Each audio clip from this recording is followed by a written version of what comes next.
Good morning everyone. कैसे हैं आप सभी? उम्मीद है आप सभी बहुत अच्छे होंगे। आज हम आपकी भाषा कौशल जो कि हिंदी व्याकरण की बुक है उसका अध्याय 18 पढ़ने जा रहे हैं, जो कि है अनुच्छेद लेखन। अनुच्छेद लेखन का मतलब होता है पैराग्राफ राइटिंग, है ना।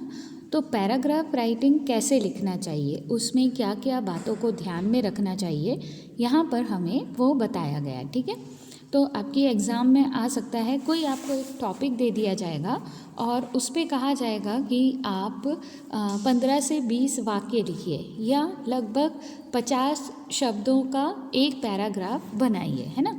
तो आपको संख्या देखनी है, 50 शब्द या 100 शब्द दिए हैं तो उसके अंदर ही आपको आपका पैराग्राफ कंप्लीट करना है और उस पैराग्राफ में या उस अनुच्छेद में आपको बहुत अच्छे शब्दों का प्रयोग करना है ना। बहुत ज़्यादा हार्ड हिंदी का प्रयोग नहीं करना है, क्लिष्ट हिंदी का प्रयोग नहीं करना है। और जब भी हम अनुच्छेद लिखते हैं तो हमें हमेशा जो उसका मुख्य विषय रहता है उस पर ही फोकस करना चाहिए, है ना। जैसे मैंने लिखा मेरी कक्षा, तो मेरी कक्षा के बारे में मैं अगर बताऊं तो मैं कैसे बताऊंगी कि मैं इस स्कूल में पढ़ती हूँ, मैं इस कक्षा में पढ़ती हूँ, मेरी शिक्षिका ये है, मेरे सहपाठी ये हैं, मेरे कक्षा में इतने विद्यार्थी हैं, मुझे ये विषय अच्छा लगता है। इस तरीके से मैं अपनी कक्षा के बारे में बताऊंगी, है ना। तो जो मेरी कक्षा मतलब कक्षा जो मेरा मुख्य विषय है वही मेरे अनुच्छेद में होना चाहिए। और एक ही वाक्य को बार बार नहीं लिखना चाहिए, वाक्यों को हमेशा छोटा करके लिखना चाहिए, बहुत बड़े बड़े वाक्य नहीं लिखने चाहिए, है ना। और आपका जो अनुच्छेद है, जो पैराग्राफ है, वो 15 से 20 वाक्य में ख़त्म हो जाना चाहिए। ठीक है, तो चलिए इन सब बातों को ध्यान में रखकर हम यहाँ पर कुछ उदाहरण देखते हैं अनुच्छेद लेखन के, और आप फिर उन्हें अपने अनुसार लिखने की कोशिश करिएगा। ठीक है, पहला अनुच्छेद उदाहरण है, जब मैं कक्षा में प्रथम आया, जब मैं अपनी क्लास में फर्स्ट आया तब मैंने क्या क्या अनुभव किया, कैसा वो दिन था, उसके बारे में लिखना है। तो संकेत बिंदु, अब हमें किस तरीके से हमारी जो अनुच्छेद है उसे किस तरीके से बनाना है ना, प्रभावशाली रूप से बनाना है, तो उसे हम किस तरीके से बनाएंगे यहाँ पर हम वो देखते हैं। ठीक है, छात्रों के बीच प्रतिस्पर्धा का होना। दूसरा पॉइंट हमें क्या देखना है, प्रथम आने पर पुरस्कार मिला। तीसरा पॉइंट क्या देखना है, माता पिता का प्रसन्न होना। और चौथा पॉइंट स्वर्णिम दिन के रूप में अंकित। देखो, जब तक छात्रों के बीच में प्रतिस्पर्धा नहीं होगी, कंपटीशन नहीं होगा, तब तक फर्स्ट सेकंड आने से कोई मतलब नहीं है। ठीक है, अगर हम एक हेल्दी कंपटीशन रखेंगे तो ही हमें जो हमारा फर्स्ट रैंक है, सेकंड रैंक है, थर्ड रैंक है, इसमें हमें दिलचस्पी होगी। जब हमने प्रतिस्पर्धा अच्छी रखी उसके बाद हमें पुरस्कार मिला, जब हमने उस प्रतिस्पर्धा को एक पॉजिटिव वे के रूप में लेके गए, तब हम और उस अपने गोल को अचीव करने के लिए हम उसके पीछे ही पड़े रहे, उसके लिए हमने हर संभव प्रयास किया, तो हम अपनी कक्षा में प्रथम आ गए।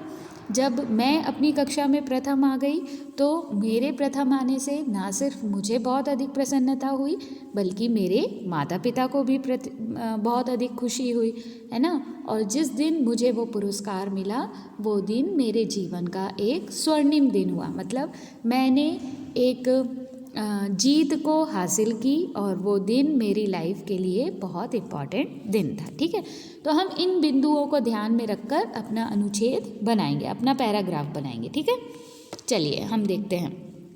जब मैं कक्षा 3 में पढ़ता था तब हम कई छात्र थे जिनमें आपस में प्रतिस्पर्धा रहती थी। जब मैं क्लास 3 में पढ़ता था, जब मैं तीसरी कक्षा में पढ़ता था, तो मेरी क्लास में बहुत सारे बच्चे थे और जिनके बीच में एक प्रतिस्पर्धा, एक कंपटीशन चलता था। हम सदा ही एक दूसरे से आगे निकलने की सोचते थे। देखो, आगे निकलने की सोच रखना बहुत अच्छी बात है, लेकिन उसके लिए कभी भी गलत तरीके को नहीं अपनाना। हमेशा अपनी जीत को हासिल करने के लिए सच्चाई के रास्ते पर चलना। उस साल मैं कक्षा में प्रथम आया, मतलब तीसरी क्लास में मैं कक्षा में प्रथम आया। प्रथम आने की खुशी के कारण मैं फूला नहीं समा रहा था। पुरस्कार वितरण शुरू हुआ। मुझे प्राचार्य ने मंच पर बुलाकर कुछ पुस्तकें व एक कैरम बोर्ड भेंट किया। अब जब मैं क्लास में फ़र्स्ट आ गया तो जो बच्चा फ़र्स्ट आता है उसे स्कूल की तरफ से प्राइज़ मिलता है ना। तो इसे क्या प्राइज़ मिला कि मुझे बुलाया गया, स्टेज पे मंच पे बुलाया गया और मुझे कुछ पुस्तकें दी गई ताकि मैं उन पुस्तकों को पढ़ के उनसे जो अच्छा ज्ञान मिल रहा था उन्हें और अर्जित करूं और मुझे एक कैरम बोर्ड दिया गया। वह भेंट मेरे लिए अमूल्य बनकर रह गई। वह मेरे पास आज भी सुरक्षित है। मेरे माता पिता भी मेरे प्रथम आने की बात सुनकर बहुत प्रसन्न हुए। यह दिन मेरे जीवन का स्वर्णिम दिन बनकर रह गया। आज भी मेरा मन उस दिन को याद करके आनंद से भर उठता है। तो देखो, जब आप छोटी छोटी जीत को हासिल करते हो ना, और जब आप बड़े हो जाओगे और अपने पास्ट को देखोगे ना, तो आपको बहुत खुशी मिलेगी कि मैं इतनी इतनी सी छोटी छोटी सी जीत को हासिल करने के लिए कितनी मेहनत किया करता था, है ना। तो इसी प्रकार हमें अपने जीवन को आगे बढ़ाने के लिए निरंतर मेहनत करते रहना चाहिए। ठीक है, अब हम देखते हैं दूसरा दृश्य, एक बारात का दृश्य। अरे ये तो आपको बहुत अच्छे से आ जाएगा, है ना। आपके घरों के आगे से बहुत सारी बारात निकली होगी, आपने देखा होगा, या आप किसी की शादी में गए होगे, किसी की बारात अटेंड करी होगी, वो दृश्य भी आपके सामने होगा, है ना। तो अगर ये अगर आ जाए तो आप बहुत आसानी से बहुत सारा कुछ लिख सकते हो। ठीक है, अब देखो, एक बारात का दृश्य लिखना है, इसमें हमें बहुत सारा हमारे पास मटेरियल है क्योंकि हमने ये चीज़ें अटेंड करी है। लेकिन इस चीज़ को किस तरह से व्यवस्थित लिखा, याद तो बहुत कुछ है, देखा तो बहुत कुछ है, लेकिन उसे व्यवस्थित लिखना भी एक कला होती है ना। उसे ही हम कह रहे हैं अनुच्छेद लेखन। देखने के लिए तो हमने बहुत सारी चीज़ें देखी, लेकिन उसे लिखना भी तो आना चाहिए ना, कि किस तरीके से हम उसे कम शब्दों में लिखें ताकि वह प्रभावपूर्ण भी हो और हमारा जो हमें अनुच्छेद लिखना है, हमारा वो उद्देश्य भी पूरा हो जाए। तो बारात का दृश्य बताना है तो हिंदू विवाह में धूमधाम, फिर दूल्हे का घोड़ी पर बैठकर जाना। बारात में होता क्या है, दूल्हा घोड़ी पर बैठकर जाता है ना, और फिर बाराती सारे डांस करते हैं, यही होता है बारात में। वर पक्ष के लोगों का बारात में नाचना। देखो आ गई ना वो लाइन। चलो अब हम देखते हैं आगे। इन्हीं 3 पॉइंट्स के बीच में हमें हमारा सारा जो पैराग्राफ है वो लिखना है। ठीक है, भारतीय संस्कृति पूरे विश्व में प्रसिद्ध है। इस संस्कृति का ही हिस्सा है हिंदू विवाह। तो भारतीय संस्कृति सारे विश्व में, आप किसी भी कोने पे चले जाओ, वहाँ पे जो भारतीय संस्कृति है, जो हमारा कल्चर है, वो हर कहीं पर बहुत ही ज़्यादा प्रसिद्ध है। और हमारी इस संस्कृति का एक हिस्सा होता है हिंदू विवाह। हमारे देश में विवाह बहुत ही धूमधाम से किया जाता है। अगर किसी का विवाह करना है, मतलब कि आप अपना दी बेस्ट देने की कोशिश करते हो ना, चाहे वो विवाह जिसका हो रहा हो वो व्यक्ति हो, चाहे उसके परिवार वाले हों या उसके सगे संबंधी हो, इनफैक्ट जो उसके दूल्हे या दुल्हन के जो फ्रेंड्स होते हैं वो भी अपना बेस्ट देने की कोशिश करते हैं। मतलब हमारे यहाँ विवाह एक समारोह जैसा होता है। मेहमान चाहे वर पक्ष के हों अथवा वधू पक्ष के, बहुत ही धूमधाम और चमक दमक के साथ विवाह में शामिल होते हैं। ये तो सही बात है। अगर हमें किसी के यहाँ शादी में जाना होता है तो हम सोचते हैं कि हम सबसे अच्छे लगें, उसके लिए हम बहुत डिज़ाइनर कपड़े लेते हैं, बहुत सारी तैयारियाँ करते हैं, है ना। आजकल तो विवाह केवल विवाह नहीं रह गया है ना, वो अपनी प्रेस्टीज की बात हो गई है, हमें अपना सबसे अच्छा देने वाली बात हो गई है। शाम के समय बाजार से घर की ओर लौटते समय मैंने एक बारात देखी। अब बारात का विवरण दिखाया जा रहा है ना, कि पहले हमने देखो हिंदू विवाह में धूमधाम, पहले हमने बता दिया कि हिंदू विवाह जो संस्कृति है वो सभी जो हमारी संस्कृति है ये विश्व में प्रसिद्ध है। विवाह में बहुत धूमधाम किया जाता है, चाहे वो वर पक्ष हो या वधू पक्ष हो। ठीक है, इसके बाद अब मैं उस बारात का विवरण बता रहा हूँ, है ना। तो क्या देखा मैंने, घर लौटते वक्त, शाम को बाजार से घर लौटते वक्त मैंने एक बारात देखी। बारात में क्या देखा, दूल्हा सेहरा बांधे हुए घोड़ी पर सवार था। हम देखते हैं ना, और हम बहुत कोशिश करते हैं जब वो दूल्हा सेहरा बांधे हुए रहता है, अगर उसका फेस ढका हुआ रहता है तो हम इधर से उधर से झाँक कर बहुत कोशिश करते हैं कि हम दूल्हे का चेहरा देख लें, है ना। फिर उसके गले में नोटों के हार पड़े हुए थे, और बहुत से जो दूल्हे होते हैं उनके गले में नोट से बना हुआ हार पहनाया जाता है। घोड़ी के आगे थे बैंड और ढोल वाले लोग, बैंड और ढोल की ताल पर नाच रहे थे। दूल्हे के पीछे बारात में शामिल अन्य लोग चल रहे थे। अब क्या होता है, दूल्हे के आगे पूरा बैंड चलता है ना, और उसके आगे मतलब दूल्हे के आगे बाराती जो बहुत डांस करते हैं वो वाले लोग रहते हैं, और फिर उनके आसपास में ही बैंड चलता रहता है, जो कि बारातियों के उत्साह को और बढ़ाता है। और फिर बारात जो दूल्हा रहता है उसकी घोड़ी के पीछे जो बारात के अन्य लोग रहते हैं जो डांस वांस नहीं करते हैं, वो लोग पीछे चलते रहते हैं। बारात कुछ देर के लिए एक स्थान पर रुकती है जहाँ लोग नाचते हैं और फिर अपनी मंजिल की ओर आगे बढ़ जाते हैं।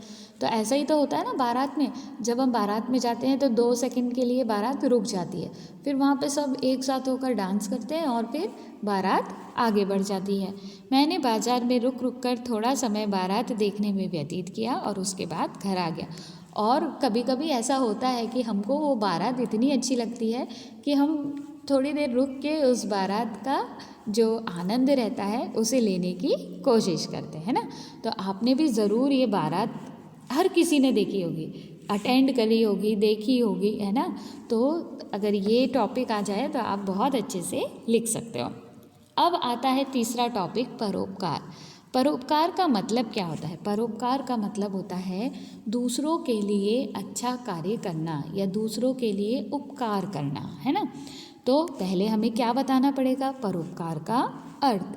फिर क्या बताना पड़ेगा? दूसरों के लिए जीना ही मनुष्यता है। तीसरा, परोपकार में स्वार्थ भावना नहीं होती। चौथा, परोपकार अलौकिक भावना प्रदान करता है। ठीक है, इस तरीके से हमें इन 4 टॉपिक के बीच में ही अपने पैराग्राफ को लिखना है। तो देखिए, हम लिखेंगे दूसरों का उपकार ही परोपकार कहा जाता है। दूसरों पर जो हम उपकार मतलब किसी के लिए अच्छा काम करना, है ना। दूसरों का उपकार ही परोपकार कहा जाता है। इतना ही नहीं, मनुष्य के लिए तो कहा गया है, मनुष्य है वही कि जो मनुष्य के लिए मरे। इतना बोला गया है कि मनुष्य वह है जो मनुष्य के लिए मरे। मतलब आप दूसरों के लिए इतने अच्छे कार्य करो कि अगर उसके लिए आपको मरना भी पड़े तो कभी आप संकोच मत करना, तो आपका मनुष्य जीवन सार्थक हो जाएगा। केवल अपने लिए जीना तो पशु से भी बदतर है। पशु जो होता है, जो एक जानवर होता है, वो भी अपने परिवार को लेकर चलता है ना। अगर हम एक डॉग की बात करें तो वो भी अपने परिवार को लेकर चलता है। अगर उनके बच्चों को अगर आप परेशान करोगे तो वो आपको काटने के लिए दौड़ेगा। मतलब जब जानवर भी अपने बच्चों के प्रति, अपने परिवार के प्रति इतना सतर्क है तो हमारा जीवन तो मनुष्य का है, तो हमें तो दूसरों के लिए और अच्छा करने की कोशिश करना चाहिए। मनुष्य भी अपनों के लिए पशु भी अपनों के लिए दुख सहते हैं। पक्षी स्वयं कष्ट सहकर अपने बच्चों के लिए चारा इकट्ठा करता है। यहाँ तक कि कौवे भी अपनी जाति की रक्षा के लिए अपनी जान की बाजी लगा देते हैं। मनुष्य तो ईश्वर की सर्वश्रेष्ठ रचना है।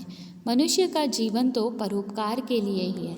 तो यहाँ पर कितने सारे उदाहरण दे दिए कि पशु भी अपनों के लिए दुख सहते हैं, पक्षी स्वयं कष्ट सहकर अपने बच्चों के लिए दाना इकट्ठा करते हैं ना। हमने देखा है जो पक्षी के छोटे छोटे बच्चे रहते हैं, जब वो अंडे से निकलते हैं तो वो उड़ना नहीं जानते हैं, उनके शरीर में पर नहीं होते हैं, तो वो पक्षी भी अपने बच्चों को खिलाने के लिए दाने इकट्ठे करते हैं।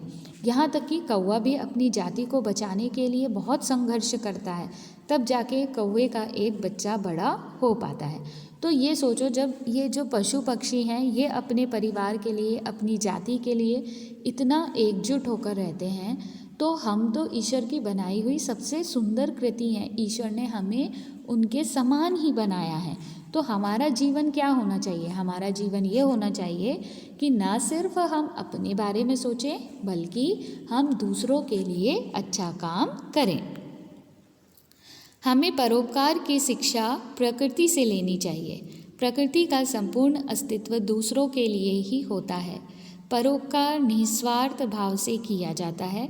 इसके बदले में परोपकार करने वाले व्यक्ति को असीम शांति और सुख मिलता है। इस मनोभाव की कीमतों में नहीं आंका जा सकता। दूसरों को सुख प्रदान करने अथवा किसी की भलाई करने पर मन में करुणा, सहानुभूति, प्रेम एवं दया जैसे अलौकिक भावों का जन्म होता है। यह भाव ही सही अर्थ में मनुष्य का देवत्व है। देखो, देवत्व मतलब देवों की भावना या देवों का गुण। अब यहाँ पर आगे लिखा गया है कि मनुष्य को प्रकृति से परोपकार करना सीखना चाहिए। कैसे प्रकृति से सीख सकते हैं? नेचर से सीख सकते हैं। पेड़ पौधों को देखो, क्या पेड़ जो फल देते हैं वो अपना फल खुद खा लेते हैं? कभी नहीं, है ना। जो पेड़ों की छाया रहती है, क्या वो छाया अपने लिए इस्तेमाल करते हैं? कभी नहीं। जो पौधे खुशबूदार फूल देते हैं, वो उसकी खुशबू से खुद ही आनंदित होते हैं? नहीं, वो हमें आनंदित करते हैं। जो नदी का पानी है, क्या नदी स्वयं उस पानी को पीकर आनंदित होती है? नहीं। जो हवा जो इतनी शीतल बहती है वो हमको खुशी देती है ना। जो पर्वत हैं वो हमारी रक्षा करते हैं। जो मतलब प्रकृति से जुड़ा हुआ हर चीज़ देख लो, वो स्वयं के लिए नहीं है, वो मनुष्यों के लिए, पशु पक्षियों के लिए एक आनंद की वजह बनते हैं। तो उसी प्रकार से हमें भी प्रकृति से सीखना चाहिए कि हम अपने सुख की चिंता ना करें, बल्कि दूसरों को सुख देने का कार्य करें।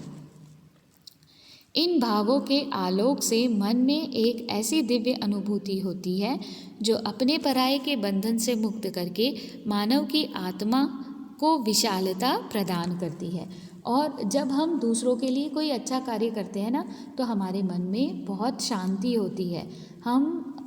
हमको फिर किसी से कोई घृणा नहीं होती, हम किसी के पीछे भागते दौड़ते नहीं हैं। जब हम लोगों के प्रति अच्छा व्यवहार करना शुरू कर देते हैं तो हमारे मन से सारी व्याधि सब कुछ दूर हो जाता है। ठीक है, चलिए अब यहाँ पर अभ्यास कार्य दिया है। अभ्यास कार्य क्या दिया है? नीचे दिए गए संकेत बिंदुओं के आधार पर अनुच्छेद लिखिए। अब आपको ये अनुच्छेद लिखना है। क्या लिखना है? मेरा स्वप्न। अब मेरा स्वप्न, आपने सपने बहुत सारे देखे होंगे, तो यहाँ पे किस सपने के बारे में लिखना है? स्वप्न में विमान यात्रा। अब स्वप्न में क्या, कौन सी यात्रा देखनी है? विमान यात्रा। उच्च पद पर कार्यरत, और उस विमान यात्रा के दौरान आप एक बहुत ही उच्च पद पर कार्यरत हैं, और स्वप्न का टूटना। और जब आप ये सपना देख रहे थे तब वो सपना कैसे टूटा, कैसे आपकी नींद खुली, कैसे आपकी आँख खुली, ये आपको बताना है। ठीक है, तो इन 3 बिंदुओं के बीच में आपका जो अनुच्छेद है वो चलना चाहिए। फिर एक और दिया हुआ है समाचार पत्रों का महत्व। अब समाचार पत्रों का महत्व कैसे लिखना है, किन बिंदुओं के अंतर्गत लिखना है? समाचार पत्र देश विदेश की जानकारी प्राप्त करने का सबसे सस्ता और सुलभ साधन है। फिर ये बताना है कि जो समाचार पत्र होते हैं वो सबसे सस्ते होते हैं। क्यों सस्ते होते हैं? ये हमारे आसपास की जो खबरें रहती हैं या देश विदेश की खबरें रहते हैं, ये हमें सरलता से पहुंचा देते हैं। ठीक है, फिर व्यापार वृद्धि का प्रमुख साधन। अगर हमें कुछ भी चीज़ों की जानकारी लेनी होती है तो हम अखबार के पन्ने पलट के देखेंगे तो उनके बारे में हमें जानकारी इवन व्यापार से, बिजनेस से रिलेटेड चीज़ों की जानकारी भी हमें उससे मिल जाती है। विभिन्न प्रकार की गतिविधियों की जानकारी, देश विदेश में क्या हो रहा है, क्या चल रहा है, इन सारी चीज़ों के साथ साथ हमें मनोरंजन के बारे में जानकारी मिल जाती है, हमें खेल के बारे में जानकारी मिल जाती है, हमें व्यापार के बारे में जानकारी मिल जाती है। मतलब एक पेपर में वो जो 18 से 20 पेज का जो एक पेपर होता है, समाचार पत्र होता है, उसमें हमें हर दिन के बारे में जानकारी मिल जाती है कि हमारे देश में क्या हो रहा है और दुनिया में क्या हो रहा है। ठीक है, तो इस तरीके से आपके लिए अभ्यास कार्य है कि आपको एक पैराग्राफ लिखना है मेरे स्वप्न पे और दूसरा पैराग्राफ लिखना है समाचार पत्रों का महत्व। ठीक है, और उम्मीद है अब कोई भी टॉपिक आएगा तो आप बहुत अच्छे से अनुच्छेद लिख लेंगे। बस ये ध्यान रखना है कि अनुच्छेद किन बिंदुओं पर लिखा जाना है और उन बिंदुओं को लेकर ही पूरे अनुच्छेद को लिखना है। देखो अभी जो हमने 3 उदाहरण देखे वहाँ पे हमने किसी भी लाइन को वापस से दोहराया नहीं है ना। तो आप लोग भी इन सब छोटी छोटी सी बातों का ध्यान रखिएगा और आपका अनुच्छेद भी बहुत अच्छा लिखने में आएगा। तो मिलते हैं अब आपसे नए लेक्चर में, तब तक आप सभी सुरक्षित रहिए।